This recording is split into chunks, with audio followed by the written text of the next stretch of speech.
ਵਾਹਿਗੁਰੂ ਜੀ ਕਾ ਖਾਲਸਾ ਵਾਹਿਗੁਰੂ ਜੀ ਕੀ ਫਤਿਹ। ਮੈਂ ਤੁਹਾਡੀ ਹੋਸਟ ਨੀਲਮ ਕੌਰ ਤੇ ਮੈਂ ਟੀਵੀ 84 ਦੇ ਸਾਰੇ ਦਰਸ਼ਕਾਂ ਦਾ ਹਾਰਦਿਕ ਸਵਾਗਤ ਕਰਦੀ ਹਾਂ ਪ੍ਰੋਗਰਾਮ ਸੱਚੋ ਸੱਚ ਵਿੱਚ, ਜਿਹੜੇ ਇਸ ਪ੍ਰੋਗਰਾਮ ਨੂੰ ਦੇਸ਼ਾਂ ਵਿਦੇਸ਼ਾਂ ਵਿੱਚ ਬੈਠ ਕੇ ਦੇਖਦੇ ਸੁਣ ਰਹੇ ਨੇ। ਰੋਜ਼ਾਨਾ ਦੀ ਤਰ੍ਹਾਂ ਤੁਹਾਡੇ ਤੇ ਸਾਡੇ ਹਰਮਨ ਪਿਆਰੇ ਡਾਕਟਰ ਅਮਰਜੀਤ ਸਿੰਘ ਜੀ ਸਟੂਡੀਓ ਵਿੱਚ ਮੇਰੇ ਨਾਲ ਬੈਠੇ ਹੋਏ ਨੇ। ਆਓ ਉਹਨਾਂ ਮਿਲ ਕੇ ਪ੍ਰੋਗਰਾਮ ਦੀ ਸ਼ੁਰੂਆਤ ਕਰਦੇ ਹਾਂ। ਜੀ ਡਾਕਟਰ ਸਾਹਿਬ, ਵਾਹਿਗੁਰੂ ਜੀ ਕਾ ਖਾਲਸਾ ਵਾਹਿਗੁਰੂ ਜੀ ਕੀ ਫਤਿਹ। ਜੀ ਡਾਕਟਰ ਸਾਹਿਬ, ਜੀ ਆਇਆਂ ਨੂੰ ਪ੍ਰੋਗਰਾਮ ਸੱਚੋ ਸੱਚ ਵਿੱਚ।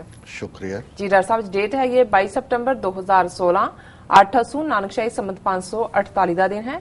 ਤੇ ਡਾਕਟਰ ਸਾਹਿਬ, ਪ੍ਰੋਗਰਾਮ ਦੇ ਸ਼ੁਰੂ ਵਿੱਚ ਜਿਸ ਤਰ੍ਹਾਂ ਕਿ ਨਾਨਕਸ਼ਾਹੀ ਕੈਲੰਡਰ ਅਨੁਸਾਰ ਅੱਜ ਧੰਨ ਧੰਨ ਸਾਹਿਬ ਸ੍ਰੀ ਗੁਰੂ ਨਾਨਕ ਦੇਵ ਜੀ ਦਾ ਜੋਤੀ ਜੋਤ ਸਮਾਉਣ ਦਾ ਦਿਨ ਹੈਗਾ, ਤੇ ਇਸ ਬਾਰੇ ਤੁਸੀਂ ਸਾਡੇ ਦਰਸ਼ਕਾਂ ਨੂੰ ਕੀ ਕਹਿਣਾ ਚਾਹੋਗੇ? ਦੇਖੋ, ਅਸੀਂ ਜਦੋਂ ਇਤਿਹਾਸ ਵੱਲ, ਅਧਿਆਤਮ ਦੀ ਦੁਨੀਆ ਵੱਲ, 7-8 ਹਜ਼ਾਰ ਸਾਲ ਦੇ ਕੁੱਲ ਮਨੁੱਖੀ ਅਨੁਭਵ ਵੱਲ, ਅੱਡ-ਅੱਡ ਸਿਵਲਾਈਜੇਸ਼ਨਸ ਤਹਿਜ਼ੀਬਾਂ ਵੱਲ ਨਜ਼ਰ ਮਾਰਦੇ ਜੀ, ਤੇ ਗੁਰੂ ਨਾਨਕ ਸਾਹਿਬ ਜਿਹੜੇ ਕਿ ਉਸ ਧਰਤੀ ਦੇ ਉੱਤੇ 1469 ਈਸਵੀ ਦੀ ਨੂੰ ਨਨਕਾਣਾ ਸਾਹਿਬ ਵਿਖੇ ਜਿਨ੍ਹਾਂ ਨੇ ਪ੍ਰਕਾਸ਼ਮਾਨ ਹੋਏ ਜੀ, ਉਹਨਾਂ ਦਾ ਫਲਸਫਾ, ਗੁਰੂ ਨਾਨਕ ਸਾਹਿਬ ਦੀ ਸ਼ਖਸੀਅਤ ਔਰ ਧਰਮਾਂ ਦੀ ਦੁਨੀਆ ਵਿੱਚ ਜੋ ਯੂਨੀਕ ਕੰਟਰੀਬਿਊਸ਼ਨ ਗੁਰੂ ਨਾਨਕ ਸਾਹਿਬ ਨੇ ਦਿੱਤੀ, ਉਸ ਦਾ ਕੋਈ ਸਾਨੀ ਨਹੀਂ ਹੈ। ਜੀ ਬਿਲਕੁਲ। ਦੁਨੀਆ 'ਚ ਹਰ ਧਰਮ ਨੂੰ ਮੰਨਣ ਵਾਲਾ, ਹਰ ਮਜ਼ਹਬ ਨੂੰ ਪ੍ਰੈਕਟਿਸ ਕਰਨ ਵਾਲਾ ਆਪਣੇ ਮਜ਼ਹਬ ਤੇ ਫਖਰ ਕਰਦਾ ਹੈ, ਹੋਣਾ ਵੀ ਚਾਹੀਦਾ ਹੈ। ਉਹਨਾਂ ਨੇ ਆਪੋ ਆਪਣੀ ਤਹਿਜ਼ੀਬ ਨੂੰ ਆਪਣੇ ਮਜ਼ਹਬਾਂ ਦੀ ਸਿੱਖਿਆਵਾਂ ਦੇ ਮੁਤਾਬਕ ਢਾਲਿਆ ਜੀ। ਪਰ ਜਦੋਂ ਅਸੀਂ ਗੁਰੂ ਨਾਨਕ ਸਾਹਿਬ ਨੂੰ ਇੱਕ ਯੂਨੀਕ ਗੁਰੂ ਦੇ ਤੌਰ ਤੇ ਦੇਖਦੇ ਹਾਂ, ਔਰ ਜਿਸ ਨੂੰ ਭਾਈ ਗੁਰਦਾਸ ਜੀ ਨੇ ਫਰਮਾਇਆ ਜ਼ਾਹਰ ਪੀਰ ਜਗਤ ਗੁਰ ਬਾਬਾ, ਕਿ ਗੁਰੂ ਬਾਬਾ, ਕਿਉਂਕਿ ਜਦੋਂ ਅਸੀਂ ਗੁਰੂ ਨਾਨਕ ਸਾਹਿਬ ਕਰਕੇ ਯਾਦ ਕਰਦੇ ਹਾਂ, ਸਾਡੇ ਲਹਿੰਦੇ ਪੰਜਾਬ ਦੇ ਵੀਰ ਭੈਣਾਂ ਬਾਬਾ ਨਾਨਕ ਕਹਿੰਦੇ ਨੇ ਜੀ, ਔਰ ਗੁਰਬਾਣੀ ਦੇ ਵਿੱਚ ਵੀ ਬਾਬਾ ਸ਼ਬਦ ਵੀ ਇਸਤੇਮਾਲ ਹੋਇਆ ਗੁਰੂ ਨਾਨਕ ਸਾਹਿਬ ਲਈ, ਔਰ ਭਾਈ ਗੁਰਦਾਸ ਜੀ ਨੇ ਵੀ ਜ਼ਾਹਰ ਪੀਰ ਜਗਤ ਗੁਰ ਬਾਬਾ, ਤੇ ਗੁਰੂ ਸ਼ਬਦ ਵੀ ਸਤਿਗੁਰ ਨਾਨਕ ਪ੍ਰਗਟਿਆ ਮਿੱਟੀ ਧੁੰਦ ਜਗ ਚਾਨਣ ਹੋਆ, ਜਿਉਂ ਕਰ ਸੂਰਜ ਨਿਕਲਿਆ ਤਾਰੇ ਛਪੇ ਅੰਧੇਰ ਪਲੋਆ। ਹੁਣ ਜ਼ਾਹਰ ਹੈ ਕਿ ਹਨੇਰੇ ਨੂੰ ਚਾਨਣ ਜਿਹੜਾ ਹੈ ਉਹ ਦੂਰ ਕਰਦਾ ਜੀ, ਔਰ ਇਸੇ ਤਰ੍ਹਾਂ ਜਦੋਂ ਚਾਰ ਚਫੇਰੇ ਧੁੰਦ ਹੁੰਦੀ ਹੈ ਤੇ ਸੂਰਜ ਉਸ ਧੁੰਦ ਨੂੰ ਮਿਟਾਉਂਦਾ ਹੈ, ਔਰ ਜੰਗਲ ਦੇ ਅੰਦਰ ਸ਼ੇਰ ਦੀ ਗਰਜਣਾ, ਜਦੋਂ ਭਾਈ ਸਾਹਿਬ ਨੇ ਕਿਹਾ ਕਿ ਸਿੰਘ ਬੁੱਕੇ ਮਿਰਗਾਵਲੀ ਭੰਨੀ ਜਾਏ ਨਾ ਧੀਰ ਧਰੋਆ, ਜਿੱਥੇ ਬਾਬਾ ਪੈਰ ਧਰੇ ਪੂਜਾ ਆਸਣ ਥਾਪਣ ਸੋਆ, ਔਰ ਇਸ ਦੀ ਕਨਕਲੂਜਨ 'ਚ ਹੈ ਕਿ ਸਤਿਗੁਰ ਨਾਨਕ ਜਿਹੜੇ ਨੇ ਉਹਨਾਂ ਦਾ ਸੁਨੇਹਾ ਗੁਰਮੁਖ ਕਲ ਵਿੱਚ ਪ੍ਰਗਟ ਹੋਇਆ। ਇਸ ਲੋਕਾਈ ਦੇ ਲਈ ਗੁਰੂ ਨਾਨਕ ਸਾਹਿਬ ਪ੍ਰਗਟ ਹੋਏ, ਔਰ ਉਹਨਾਂ ਦਾ ਸੁਨੇਹਾ ਸਰਬ ਸਾਂਝ ਹੈ। ਹੁਣ ਜਦੋਂ ਅਸੀਂ ਸਰਬ ਸਾਂਝੇ ਦੀ ਗੱਲ ਕਰਦੇ ਹਾਂ, ਔਰ ਅੱਜ ਜਿਸ ਦਿਨ ਨੂੰ ਅਸੀਂ ਯਾਦ ਕਰ ਰਹੇ ਕਿ 22 ਸਤੰਬਰ 1539 ਨੂੰ ਲਗਭਗ 70 ਸਾਲ ਦੀ ਦੁਨਿਆਵੀ ਉਮਰ ਜਿਹੜੀ ਹੈ ਉਹ ਗੁਜ਼ਾਰ ਕੇ, ਆਰਬਲਾ ਬਸਰ ਕਰਕੇ, ਗੁਰੂ ਨਾਨਕ ਸਾਹਿਬ ਅੱਜ ਦੇ ਦਿਨ ਜਿਹਦੇ ਲਈ ਅਸੀਂ ਸਿੱਖੀ ਦੇ ਵਿੱਚ ਸ਼ਬਦ ਜੋਤੀ ਜੋਤ ਸਮਾਣਾ ਕਹਿੰਦੇ ਹਾਂ, ਉਹ ਜੋਤੀ ਜੋਤ ਸਮਾਏ। ਬੇਸ਼ੱਕ ਦੁਨੀਆ 'ਚ ਜੋ ਆਇਆ ਉਸ ਨੇ ਜਾਣੇ, ਔਰ ਅਲਟੀਮੇਟਲੀ ਜਿਹੜੀ ਬਾਡੀ ਹੈ, ਸਰੀਰ ਹੈ, ਉਹਦਾ ਡਿਮਾਈਸ ਹੁੰਦਾ, ਲੇਕਿਨ ਦੁਨਿਆਵੀ ਲੋਕਾਂ ਦੇ ਲਈ, ਸਾਡੇ ਵਰਗੇ ਜੀਵ ਜਿਹੜੇ ਨੇ ਮੋਰਟਲਸ, ਅਸੀਂ ਆਪਣੀ ਜ਼ਬਾਨ ਦੇ ਵਿੱਚ ਅੱਡ-ਅੱਡ ਸ਼ਬਦ ਪੂਰੇ ਹੋ ਗਏ ਜਾਂ ਸਿੰਘਾਂ ਦੇ ਬੋਲਿਆਂ 'ਚ ਚੜ੍ਹਾਈ ਕਰ ਗਏ, ਮਰ ਗਿਆ ਸ਼ਬਦ ਜਿਹੜਾ ਹੈ ਉਸ ਨੂੰ ਬੜੇ ਸਧਾਰਨ ਦੇ ਵਿੱਚ ਕਿਹਾ ਜਾਂਦਾ, ਔਰ ਜਿਹੜਾ ਕਿਸੇ ਕੌਜ਼ ਦੇ ਲਈ ਜਾਂਦਾ ਉਹਨੂੰ ਅਸੀਂ ਸ਼ਹੀਦ ਹੋ ਗਿਆ ਕਹਿੰਦੇ ਹਾਂ। ਲੇਕਿਨ ਇਹਨਾਂ ਸਭ ਦਾ ਮਤਲਬ ਅਲਟੀਮੇਟਲੀ ਇਹੀ ਹੈ ਕਿ ਸਰੀਰ ਦੀ ਜਿਹੜੀ ਹੈ ਉਮਰ ਉਹ ਮੁੱਕ ਜਾਂਦੀ ਹੈ। ਤੇ ਜਿਵੇਂ ਅਸੀਂ ਗੁਰਮਤ ਫਿਲਾਸਫੀ 'ਚ ਦੇਖਦੇ, ਜੋਤੀ ਜੋਤ ਸਮਾਣਾ ਹੀ ਇਹ ਹੈ ਕਿ ਮਰਦਾ ਕੁਛ ਵੀ ਨਹੀਂ ਹੈ, ਕੌਣ ਮੁਆ ਰੇ ਕੌਣ ਮੁਆ, ਬ੍ਰਹਮ ਗਿਆਨੀ ਮਿਲ ਕਰੋ ਵਿਚਾਰਾ, ਇਹ ਤੋਂ ਚਲਤ ਪਿਆ। ਮਰਦਾ ਕੁਛ ਨਹੀਂ ਹੈ, ਇੱਕ ਕੰਟੀਨਿਊਸ ਜਰਨੀ ਹੈ। ਔਰ ਗੁਰੂ ਨਾਨਕ ਸਾਹਿਬ ਜਾਂ 10 ਗੁਰੂ ਸਾਹਿਬਾਨ ਦੇ ਸੰਬੰਧੀ ਸਾਡਾ ਇਹ ਯਕੀਨ ਹੈ, ਵਿਸ਼ਵਾਸ ਹੈ, ਔਰ ਅਸੀਂ ਡਿਵਾਈਨ ਉਹਨਾਂ ਨੂੰ ਲਾਈਟਸ ਕਹਿੰਦੇ ਹਾਂ, ਰੱਬੀ ਜੋਤ ਕਹਿੰਦੇ, ਕਿ ਰੱਬ ਦੇ ਉਹ ਮੈਸੇਂਜਰ ਨੇ, ਰੱਬ ਦੀ ਰੋਸ਼ਨੀ ਨੇ, ਕਿਉਂਕਿ ਗੁਰੂ ਸ਼ਬਦ ਵੀ ਸੰਸਕ੍ਰਿਤ ਜ਼ਬਾਨ 'ਚੋਂ ਆਇਆ, ਜਿਸ ਦਾ ਮਤਲਬ ਹੈ ਹੜੱਪਣ ਵਾਲਾ ਹਨੇਰੇ ਨੂੰ, ਗ੍ਰੀ ਧਾਤੂ ਹੈ ਉਸ ਚੋਂ ਹੈ ਕਿ ਜਿਸ ਨੂੰ ਕਈ ਵਾਰ ਅਮਰੀਕਨ ਜੇ ਐਕਸਪ੍ਰੈਸ਼ਨ 'ਚ ਕਹਿਣਾ ਹੋਏ ਤਾਂ ਫਿਰ ਇਹ ਹੈ ਕਿ ਵੀ ਗੁਰੂ ਨਾਨਕ ਸਾਹਿਬ ਜਿਹੜੇ ਨੇ ਉਹ ਪ੍ਰਕਾਸ਼ ਨੇ ਜਿਹੜੇ ਕਿ ਮਿੱਥ ਨੂੰ ਬਸਟ ਕਰਦੇ ਨੇ, ਉਹ ਪ੍ਰਕਾਸ਼ ਨੇ ਜਿਹੜੇ ਕਰਮਕਾਂਡ ਨੂੰ ਬਸਟ ਕਰਦੇ ਨੇ, ਜਿਹੜੇ ਦੁਨਿਆਵੀ ਹਿਪੋਕ੍ਰੇਸੀ ਦਾ ਐਂਡ ਕਰਨ ਦੀ ਲਾਈਨ ਦਿੰਦੇ ਨੇ। ਪਰ ਇਸ ਸਭ ਤੋਂ ਅਬਵ ਜਦੋਂ ਅਸੀਂ ਸਰਬ ਸਾਂਝੇ ਗੁਰੂ ਦੇ ਤੌਰ ਤੇ ਔਰ ਪੰਜਾਬ ਦੇ ਫੋਕਲੋਰ ਦੇ ਵਿੱਚ ਇਹ ਸ਼ਬਦ ਨੇ ਕਿ ਬਾਬਾ ਨਾਨਕ ਸ਼ਾਹ ਫਕੀਰ ਹਿੰਦੂ ਕਾ ਗੁਰੂ ਮੁਸਲਮਾਨ ਕਾ ਪੀਰ, ਕਿ ਉਹ ਸ਼ਾਹ ਨੇ, ਰਾਇਲ ਨੇ ਜੀ, ਔਰ ਫਕੀਰ ਨੇ। ਇੱਕ ਪਾਸੇ ਹਿੰਦੂ ਉਹਨਾਂ ਨੂੰ ਗੁਰੂ ਕਹਿੰਦੇ ਨੇ ਔਰ ਮੁਸਲਮਾਨਾਂ ਦੇ ਪੀਰ ਨੇ।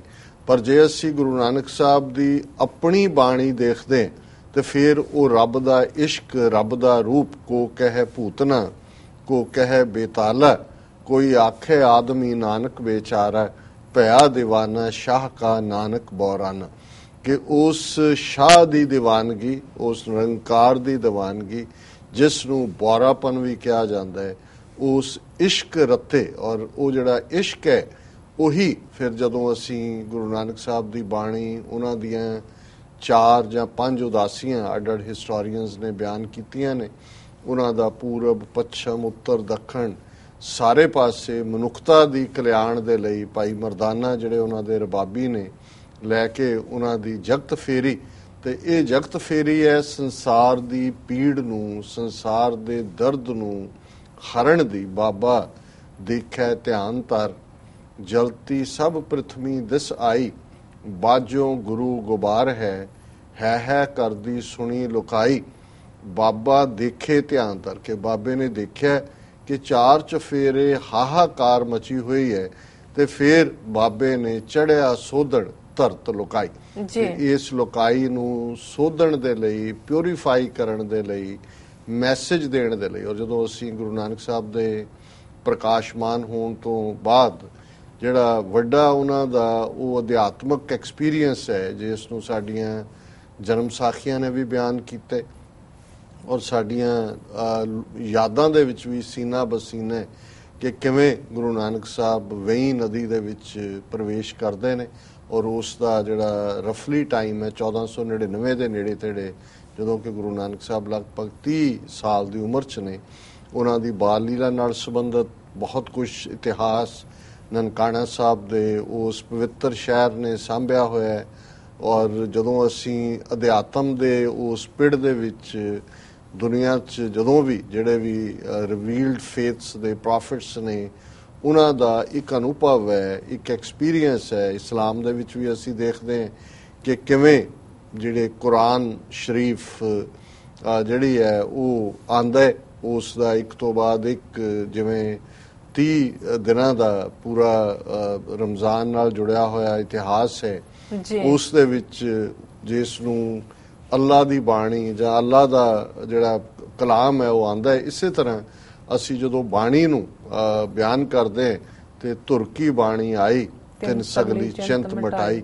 ਔਰ ਉਹ ਜਿਹੜਾ ਇੱਕ ਅਨੁਭਵ ਹੈ ਜਿਸ ਨੂੰ ਸ਼ਬਦਾਂ ਦੇ ਵਿੱਚ ਬਿਆਨ ਨਹੀਂ ਕੀਤਾ ਜਾ ਸਕਦਾ। ਇੱਕ ਰੱਬ ਦੇ ਸਾਂਗੋ ਪਾਂਗ ਹੋਣਾ, ਰੱਬ ਦੇ ਆਮੋ ਸਾਹਮਣੇ ਹੋਣਾ ਜਾਂ ਰੱਬ ਦੀ ਜੋਤ ਦੇ ਨਾਲ ਉਹ ਤੁਹਾਡੀ ਗੁਫ਼ਤਗੂ ਹੈ, ਉਹ ਕੀ ਅਨੁਭਵ ਹੈ। ਉਹ ਮੂਸਾ ਨੂੰ, ਮੌਜ਼ਿਜ਼ ਨੂੰ ਕਿਵੇਂ ਹੋਇਆ, ਹਜ਼ਰਤ ਸਾਹਿਬ ਨੂੰ ਹੋਇਆ, ਜੀਸਸ ਨੂੰ ਹੋਇਆ। ਔਰ ਗੁਰੂ ਨਾਨਕ ਸਾਹਿਬ ਦੇ ਉਸ ਅਨੁਭਵ ਨੂੰ ਜਿਸ ਨੂੰ ਗੁਰੂ ਨਾਨਕ ਸਾਹਿਬ ਨੇ ਜਿਹੜਾ ਉਹ ਢਾਡੀ ਦੇ ਰੂਪ 'ਚ ਕਿ ਨਿਰੰਕਾਰ ਦੀ ਦਰਗਾਹ 'ਚ ਜਿਹੜਾ ਉਹ ਜਾਣ ਦੀ ਗੱਲ ਹੈ। ਔਰ ਸਾਡੀਆਂ ਪੁਰਾਤਨ ਜਨਮ ਸਾਖੀਆਂ ਨੇ ਉਸ ਅਨੁਭਵ ਨੂੰ ਬਿਆਨ ਕੀਤਾ।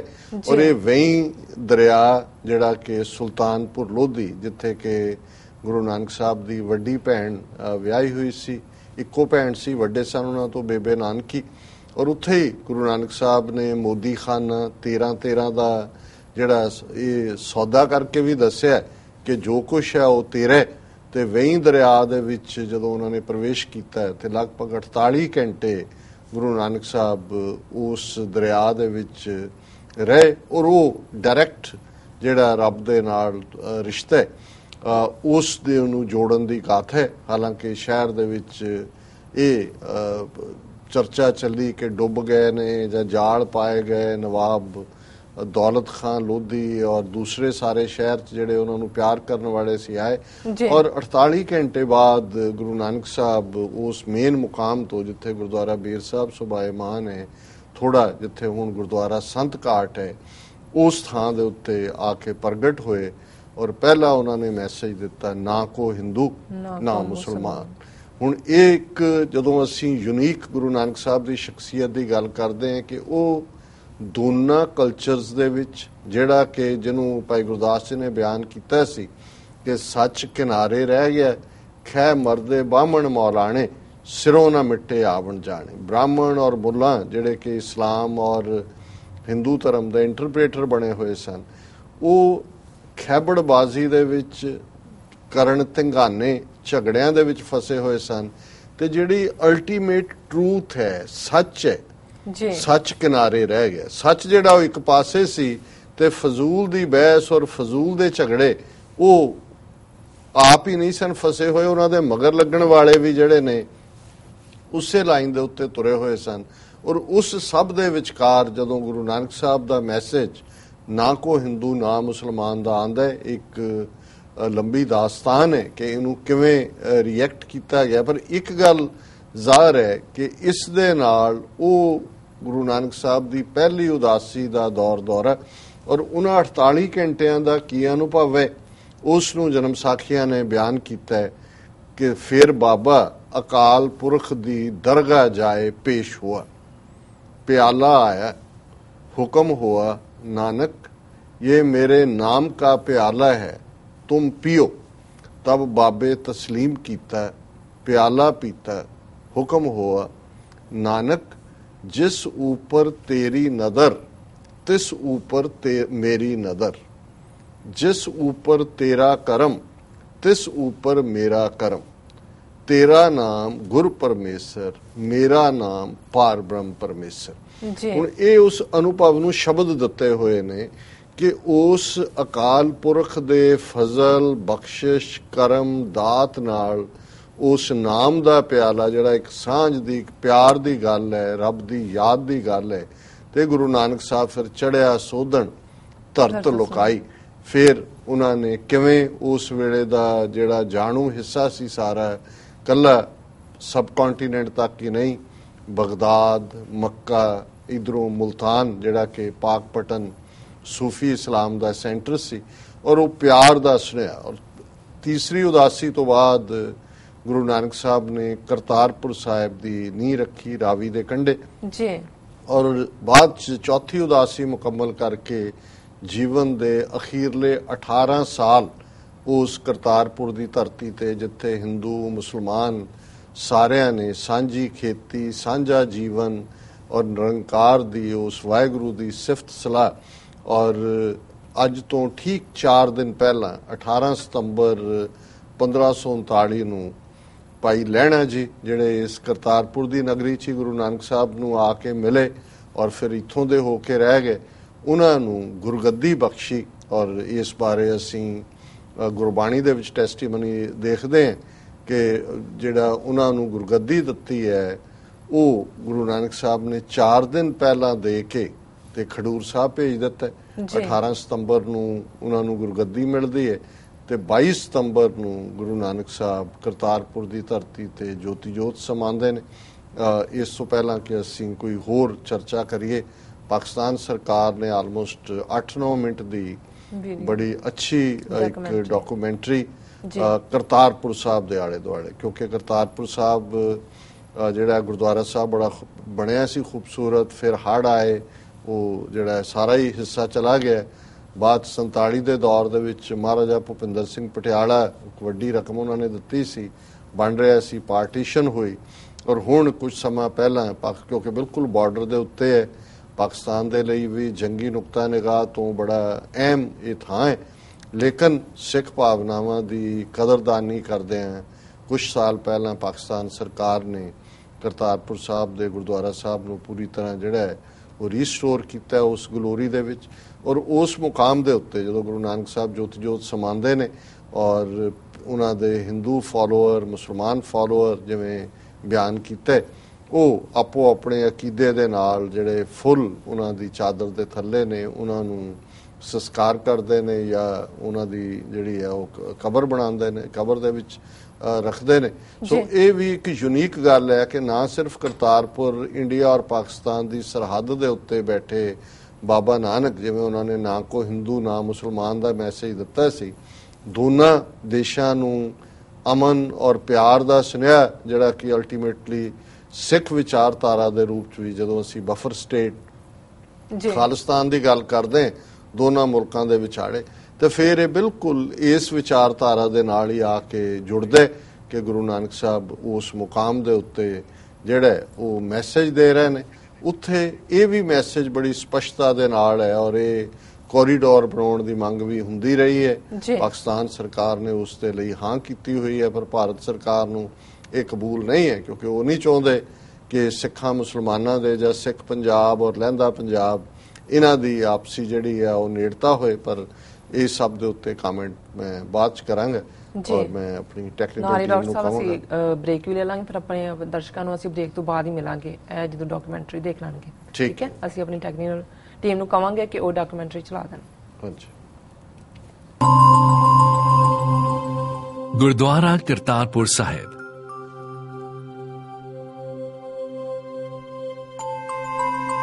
The river Ravi, presenting an eye-catching landscape and natural sceneries, enters Pakistan near Jasar in Tehsil Shakargarh, district Narowal, Punjab, Pakistan. It is a river which is custodian of many historic events. It holds within it the indelible rhythm of history. It witnessed the founding of Sikhism in the 16th century. Kartarpur, a place sacred to Sikhs located in nearby the river Ravi. As one approaches near Kartarpur Sahib, a tall flagpole bearing the Sikh flag called the Nishan Sahib is visible from a distance, indicating the presence of the Gurdwara Kartarpur Sahib. Guru Nanak, the founder of Sikhism, formally laid the foundation of Kartarpur, meaning the city of God, in 1515. Gurdwara Kartarpur Sahib was established by Baba Guru Nanak himself in 1521. It was the first Gurdwara ever built. Kartarpur thus became the first Sikh center. Gurdwara Kartarpur Sahib is one of the holiest places in Sikhism. The Gurdwara is the place of worship for Sikhs, meaning the gateway through which the Guru could be reached. Guru Nanak was born in 1469 in a village Rai Bhoi di Talwandi, now called Nankana Sahib. In his early teens, Nanak caught the attention of the local landlord, Rai Buller Bhatti, who was moved by his amazing intellect and divine qualities. Rai Buller Bhatti and Nanak's sister, Bibi Nanki, encouraged and supported Nanak to study and travel. At the age of 30, Nanak began to spread the teachings of Sikhism. Guru Nanak's followers began to be called Sikhs, the learners. He taught them to bow only before God and to link themselves to the Guru, the light of truth. According to history, in the beginning of the 16th century, the then governor of the area, Dhuni Chand, met Guru Nanak and donated 100 acres of land to Guru Sahib. This land was on the right bank of the river Ravi. Guru Nanak accepted the land and decided to settle there. The Guru began to cultivate the land around his new settlement. Irrigation well of Guru Nanak's time is still preserved in the compound of the Gurdwara. Gurdwara Kartarpur Sahib is located on Shakargarh Narowal Road. It is about 140 kilometers from Lahore. The shrine is located about 4 kilometers from the Indo-Pakistan border. The Gurdwara is located next to a small village named Kothe Pind on the west bank of the Ravi River in Punjab, Pakistan. The original place, founded by Guru Nanak, was washed away by the floods of the river Ravi. The present Gurdwara was rebuilt in its place by Sardar Bhupinder Singh, the Maharaja of Patiala. The government of Pakistan renovated the building in 1995, incurring a huge amount. After renovation, it sparkles like a jewel in the area. The Gurdwara Kartarpur Sahib is a spacious and beautiful square structure building. It is a 3-story building. After crossing the entrance gate to the temple, one is impressed by the wide open area around the temple building. The building has entrances on all 4 sides, signifying that it is open to all without any discrimination. According to Sikh history, when Guru Nanak died on September 22, 1539, his Hindu followers wanted to cremate the remains as per Hindu tradition, while his Muslim followers wanted to bury the body as per Islamic tradition. Finally, it was decided that each group should place a garland of flowers besides his body, and the party whose garland remains fresh after 3 days could dispose of his body according to their tradition. It is said that upon raising the cloth, flowers were found fresh. Thus, Hindus cremated their flowers, whereas the Muslims buried theirs. Sikh devotees on arrival at Gurdwara Kartarpur Sahib go straight to the Guru's grave to offer religious rituals. The Samadhi is inside the building on the ground floor. A covered passage runs around the Samadhi. Stairs lead to the second floor. It has the main hall called Darbar Sahib with an all-around gallery. Darbar Sahib is the most sacred place in Gurdwara Kartar Sahib, where the current and everlasting Guru of the Sikhs, the Holy Scripture, the Guru Granth Sahib, is placed on an elevated platform. It is resting under a gorgeously decorated canopy. The dome and 4 minarets are on the 3rd story.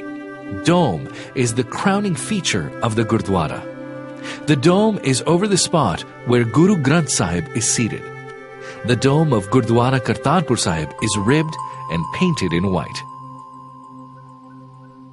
Guru Nanak started many pious deeds at Kartarpur. He started a langar, a communal kitchen, a free meal open to anyone of any faith.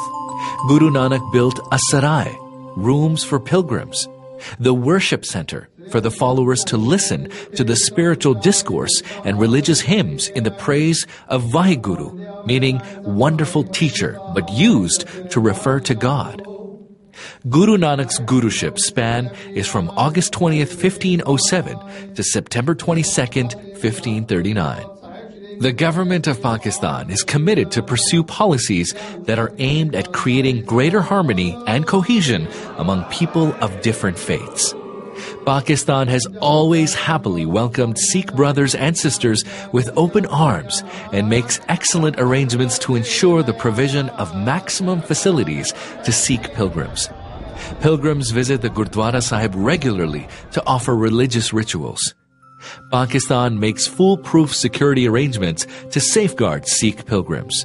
Sikhs have an emotional attachment with Gurdwara Kartarpur Sahib. Pakistan, in the year 2000, decided to provide unrestricted passage to Indian Sikh devotees to visit the shrine by building a corridor which would be fenced on both sides. The corridor from India to Kartarpur Sahib will be about 4 kilometers in length. It will facilitate the Sikh pilgrims to visit Gurdwara Kartarpur Sahib in Pakistan. No passport or visa would be required, but pilgrims would have to return within a few hours the same day. Indian Punjab Legislative Assembly Chandigarh favored Pakistan's proposal and unanimously passed a resolution on October 1st, 2010, asking the Indian government to open the corridor linking Indian border with Kartarpur Sahib. Pakistan's proposal is with the Indian government. It has not signaled its willingness to participate in the scheme. Gurdwara Kartarpur Sahib can play a vital role in initiating a peace process and can be used as a corridor to peace in the region.